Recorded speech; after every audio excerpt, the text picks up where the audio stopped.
Welcome back to my channel.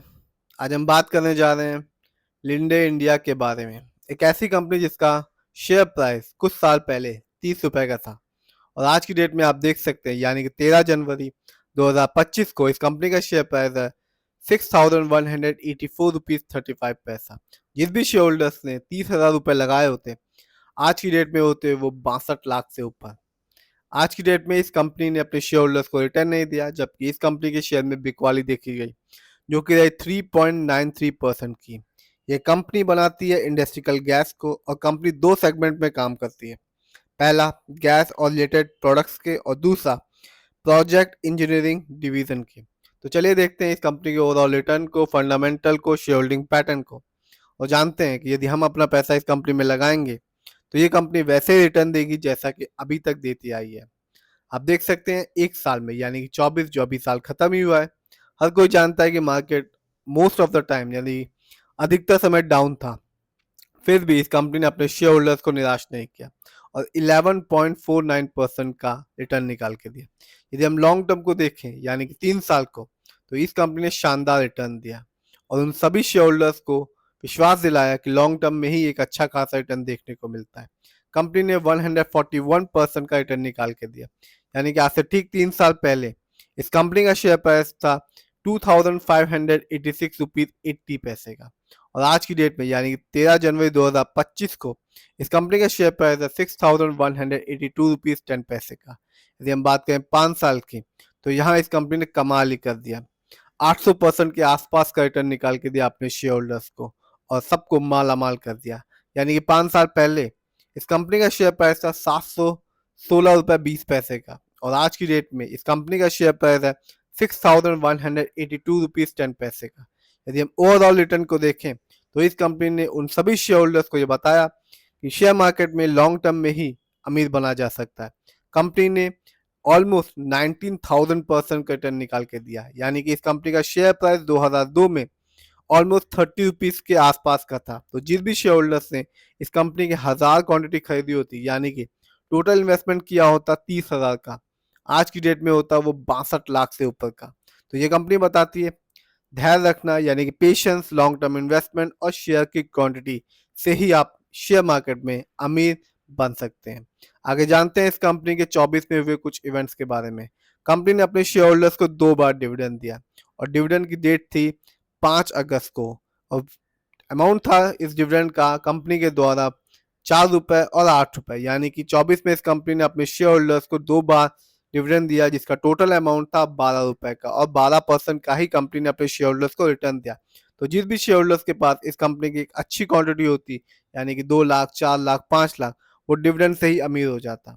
आगे जानते हैं इस कंपनी के कुछ फंडामेंटल्स को। आप देख सकते हैं कंपनी का मार्केट कैप 54,940 करोड़ है। एक अच्छी खासी मार्केट कैप वाली कंपनी है ये, जबकि इस कंपनी का पीबी रेशियो है 15.32। शेयर मार्केट में एक अच्छा पीबी रेशियो कहलाता है 3% और लेस देन 3%। जब भी किसी कंपनी का पीबी रेशियो कम होता है तो ये माना जाता है कि कंपनी का स्टॉक अंडर वैल्यूड है और जब भी किसी कंपनी का पीबी रेशियो हाई होता है तो ये माना जाता है कंपनी का स्टॉक ओवर वैल्यूड है। इस कंपनी का इंडस्ट्री पी है 48.93। शेयर मार्केट में एक अच्छा इंडस्ट्री पी होता है 20 और 25 के बीच का। डेप्ट टू इक्विटी 0.01, ये एक अच्छी बात है। इस कंपनी पर कोई भी किसी भी तरह का लोन कर्ज नहीं है। आगे जानते हैं इस कंपनी के आरओई को यानी रिटर्न ऑन इक्विटी को। तो कंपनी का आरओई है 12.42%। शेयर मार्केट में एक अच्छा आरओई कहलाता है 15 और 20% के बीच का।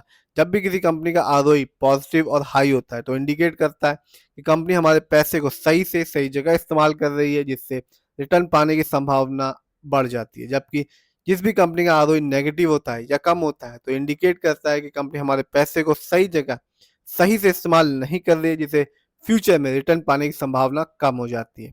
इस कंपनी का बुक वैल्यू है 420.55 और कंपनी का फेस वैल्यू है 10। आगे जानते हैं इस कंपनी के फाइनेंशियल परफॉर्मेंस को। यदि हम क्वार्टरली देखें तो सितंबर में रेवेन्यू के मामले में कंपनी ने जनरेट किया 651 करोड़, जबकि ये जून क्वार्टर में था 672 करोड़। तो मामूली सी गिरावट देखी जा सकती है जून की तुलना में सितंबर क्वार्टर में। बात करते हैं क्वार्टरली प्रॉफिट की, तो कंपनी ने सितंबर में जनरेट किया प्रॉफिट के मामले में 106 करोड़, जबकि जून क्वार्टर में था 114 करोड़। तो आप देख सकते हैं प्रॉफिट में भी कंपनी ने ऑलमोस्ट थोड़ी सी गिरावट देखी गई है। बात करते हैं इस कंपनी के नेटवर्थ की, तो साफ देखा जा सकता है कि 23 की तुलना में 24 में कंपनी ने अच्छा परफॉर्मेंस किया और 24 में जनरेट किया 3,468 करोड़, जबकि ये 23 में था 3,140 करोड़। तो आप देख सकते हैं 21, 23 और 24 में ये ग्राफ सिर्फ और सिर्फ नेटवर्थ के मामले में बढ़ता ही गया है। बात करते हैं इस कंपनी के ईयरली प्रॉफिट की, तो 23 में इस कंपनी का ईयरली प्रॉफिट था 538 करोड़, जबकि 24 में घट के हो गया 434 करोड़। तो प्रॉफिट के मामले में कंपनी ने 23 की तुलना में 24 में गिरावट देखी गई है।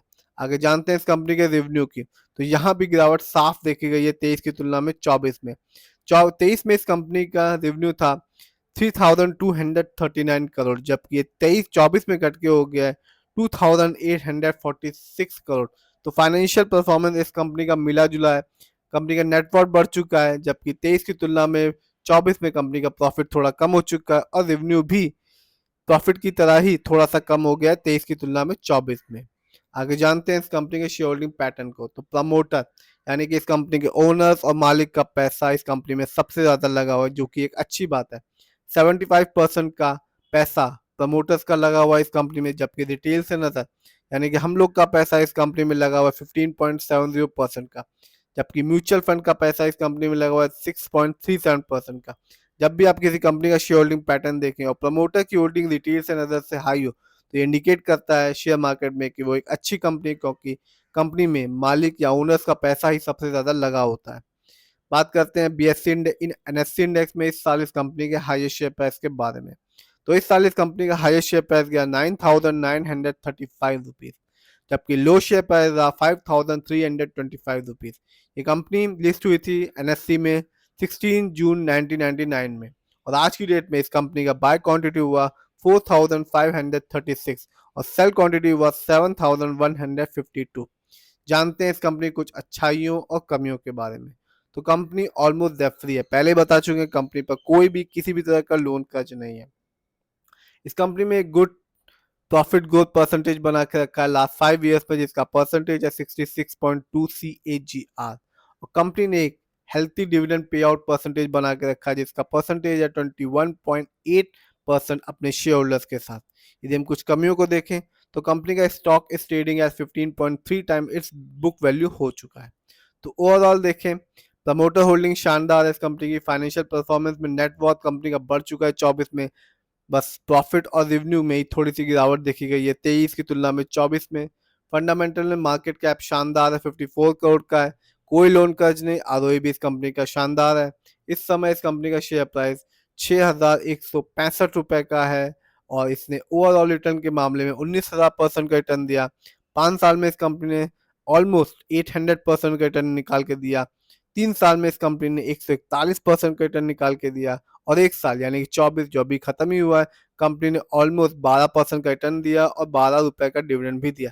यदि हम आज की बात करें, यानी कि 13 जनवरी 2025 को इस कंपनी ने अपने शेयर होल्डर्स को कोई रिटर्न दिया। इस कंपनी के शेयर में बिकवाली देखी गई, जिसका परसेंटेज रहा 4.22% का। यदि हम लॉन्ग टर्म को देखें 3 साल को, तो कंपनी ने 141% का शानदार रिटर्न निकाल के दिया, और 24 में 2 बार डिविडेंड भी दिया, 4 रुपए का और 8 रुपए का। तो अच्छी कंपनी है। फिर भी अपना पैसा लगाने से पहले खुद रिसर्च करें, एनालाइज करें, तभी अपने पैसे को स्टॉक मार्केट में लगाएं। 3 चीजें मैटर करती है: पेशेंस, लॉन्ग टर्म इन्वेस्टमेंट और शेयर की